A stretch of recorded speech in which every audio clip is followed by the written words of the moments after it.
Hello, creative humans. Welcome to the F Lines podcast. I'm your host, Andrew, Three Hat Foltz, because I'm literally wearing three hats on my head right now. And you are listening to the F Lines podcast, the show where we talk about creativity, minimalism, and how to be wildly functional in a distracted world. I'm here with my friend, Kathy Palikoff, to talk about community and audiences. And is there a difference between those two? Kathy is an amazing entrepreneur who has started lots of fabulous businesses, including Joe Squared, which is a Baltimore square pizza, among other things, restaurant, dive, place for music and community. So today we're going to talk about that and other entrepreneurial creations and how you build an audience. So how did Joe Squared start, Kathy?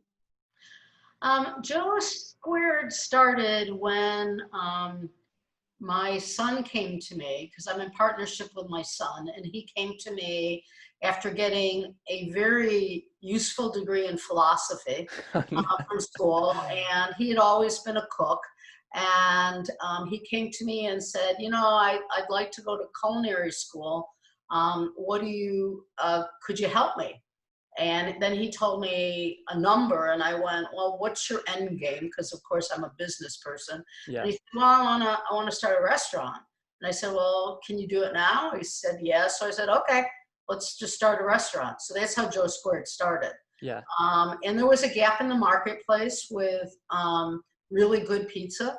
So we're coal-fired oven pizza. And there was an area in Baltimore called Station North, Arts and Entertainment District, that was in its heyday in Baltimore, an extraordinary neighborhood, but had really gone down. So there was this efforts to build a community around there. So we put this restaurant really in the middle of a urban desert, boarded up buildings, all sorts of stuff, and then it's now, we're like one of the best pizza places in the country. And by the way, that not us telling us that, but lots of other people telling that.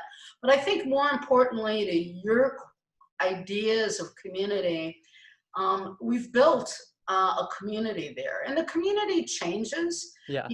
So what I find really interesting is you kind of described it as a desert, but how did you know that that was the desert?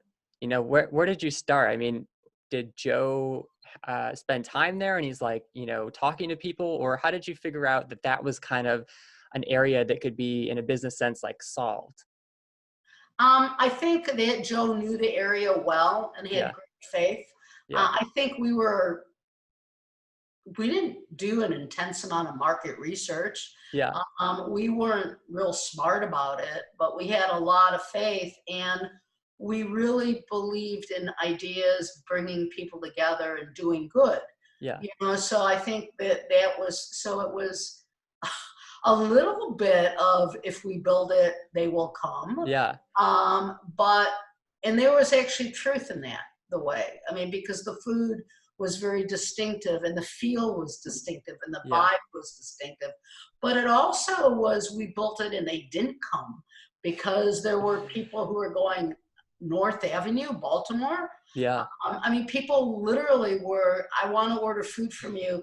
Can you bring it out to my car? Because I'm scared of getting on the car. And by the way, it was mythology. The area was not dangerous. The area was actually a reasonably safe. Micah is right there. Micah was there, and there weren't a lot of affluent people living there, so there wasn't really people to steal from. When you're in an area that there's a lot of people to steal from, then you can get mugging people, but there wasn't stuff going on there. So what I find so interesting about this is because, going to college for advertising, and I'm sure you probably experienced this at Saatchi too, but there's this whole thing of like, you have to have your target audience, and, you have to have personas and demographics, and you have to know this person is 18 to 24 and watches these shows and thinks about these things, and it's all very cold and calculated. And I'm like fascinated that you guys switched it around, and it was really all about starting with this idea that sprung out of just being in a place and believing in something, and then allowing people to come to you instead of trying to define who your target audience was. I mean, was there a point where it was just like scary that you didn't think anyone would actually come, and like how did you flip people's understanding, and You or the know, beliefs? I think what we did is we didn't, so many times audiences defined as demographics, Yeah, and we really were looking more at a psychographic kind of yeah, profile. So in order to come to Joe Squared, you had to be a foodie, yeah, okay? Or else you were going to order from Domino's, right? yeah, You wanted a different experience. You had to be, I think, a little bit liking this sort of hippie-ish vibe in a way. yeah, It just didn't feel like a normal yeah. restaurant. You guys call it funky, which I think is a great Funky. word. Yeah, Yeah, I mean, it had to feel all those kind of ways. It had to feel real friendly. yeah, So it was like a cheers, everybody knows your name, you yeah, know? So there were more about that. I mean, I remember one, and by the way, that's really cool. It makes it incredibly hard to market to. yeah, So I remember one day, and I really remember this, in the course of the day, there was hip hop music in the evening, a wedding during the day, a whole bunch of people who were my age in the 50s sitting there doing stuff. So all those things happened. The other thing is that no brand like Joe Squared happens without being aware of the world around you. yeah, So we got a lot of people who came in from the county, yep, and then we ended up having a quote riots in Baltimore right, with Freddie Gray, and people were scared to come into Baltimore. So then it was like, how do we shift in terms of our audience and who are we going to get there?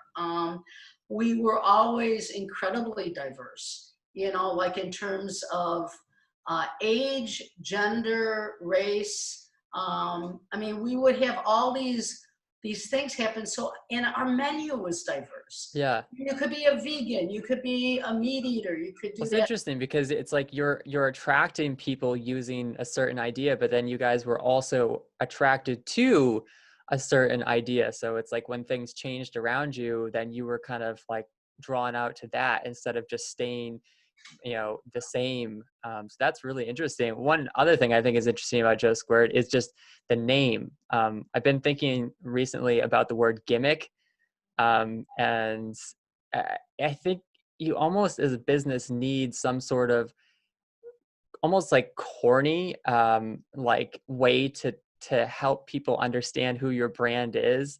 And like did that kind of click with people, the name, and Oh yeah. yeah, Yeah, and it clicked on two levels. One is the pizza was square. yeah, Okay, I got it. But it also was Joe, yeah, So Joe is my son, as I've mentioned, and Joe has a big personality. So right, for example, we were on Diners, Drive-ins, and Dives, yeah, and Joe was telling me the other day that it's the second most popular episode. really, So yeah, that's like, amazing. well, why? Because Joe held his own against Duffy Yeah, and Guy. I mean, he yeah, was, there's a scene where Guy is like, trying to steal sauce or something, and Joe like slaps him away, and it's yeah, yeah, it's great. I mean, it's because Joe is real. And Yeah, I think at the end, when you talk about audiences or community, is they have to be real. yeah, it's They authenticity. can't be fake. Yeah. What do you think from your experience? Well, I mean, I'm working on building an audience myself, and the audience for F Alliance right now is very small. But one thing that I have learned along the way is that it's really all about building one-on-one relationships. We're taught that the whole goal is to try to, get 10,000 followers or 10,000 people to eat your pizza, or whatever. But I find that like the people who spread my brand are people that I've taken the time to like build relationships over and over with. You know, I have 10, 20, 30 interactions with these people, as opposed to trying to shotgun, you know, like every post on a certain hashtag or all these scammy things. And you can get a lot of followers or, you know, build an audience that way. But I think there is a difference between an audience and a community. And a community is at the point where you're taking the time to actually engage on a really deep level with people. Did you guys do that? Like, were you going out and like talking to individual customers and stuff? Oh yeah. Yeah. And you know what? I have to tell you, one of the most potent moments when I saw us come together as a community, I have two stories to share. So one story was actually during the riots when, and again, quote, what riots, because they were not, Yeah. when our restaurant was shut down and our folks just went out and into the community, and there were a bunch of people there who were from the National Guard, and then there were a bunch of young people yelling at the people from the National Guard. Yeah. We started distributing pizza. And guess what? They started talking together. Yeah. Okay, they became, and the other really thing was deeply moving. Our building fell down around us. Yeah. So we were committed and we needed to move to another place. And that we did something unheard of at that time. We did a GoFundMe Yeah. drive. We raised $40,000 from our community. Yeah. We're a restaurant. Yeah. You know, people didn't They're see supposed us. to be low margin, and it's like just scrapping. Obviously, they are low margin, but yeah, that's really amazing. You were able to pull that much from the community. Well, because people wanted us there. We were Yeah. important in their lives. And I think that's really the key. I mean, I think part of it is that one-on-one relationship, but you Yeah. create a community when not being part of that community leaves a hole in you, right? Yeah, it's You like have when you to stop have, showing up, when you stop posting, when you stop serving food, people notice, you know, and they actively reach out for you. Do you remember, or do you have an opinion on what the turning point for you was, where it went kind of shifted from an audience into an actual community? I don't know if I know in exactly the They're time. just I think the organic. community has shifted also across time, but I think people identified it as a community. By the way, one of the difficulties with being a community is that you have to remember that you're not only serving your community, you have to keep on growing. Yeah. You have to keep on bringing people into the community. Yeah. Particularly if you're like something like a restaurant. So I don't know if I know an exact time it's shifted. I think what's going to be really interesting now, though, is the model right now for so many restaurants is takeout, right?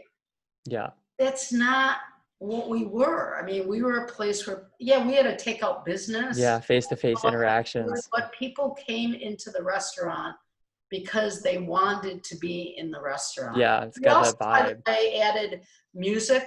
So we weren't just about food. We were about music. We were about art. And we were about it in a generous way. Like our art that was on our walls, we didn't take commission. Yeah. It was about our artists. We constantly were donating stuff to the broader community. Yeah. So we got really known not only being as a community within Joe Squared, but an integral part of the Baltimore community. And Yeah. so now we're in the middle of COVID, and you know, we're working towards our rebirth and that. But when I go online, I see people who are sad Yeah. that we're not open.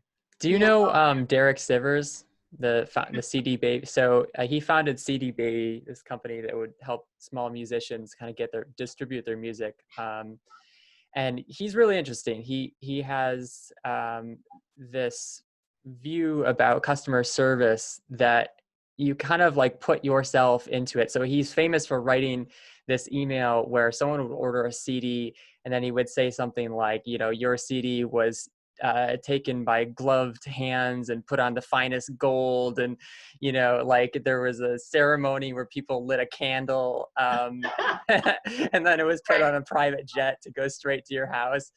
and people, I mean, it's like there's like now 20,000 search results on that. So I guess when I think about businesses like Joe Squared, where they're struggling to like rekindle that feeling of community, I'm almost wondering if you could like send out, you know, stuff like that with a pizza, the copywriting, and maybe like even little pieces of art, photocopies of people's art, just like, I don't know, little knickknacks, stuff like that, where people can I think feel. you can grow a community, but I think when you're in the hospitality industry, Yeah, and this it's is, definitely and hard. that, when we talk about community, we often put it in with the same word, experience. Yeah. Okay, so how do you experience the breaking of bread with other people or the breaking of pizza if you're not breaking pizza together, right? I Yeah. mean, how do you really do that?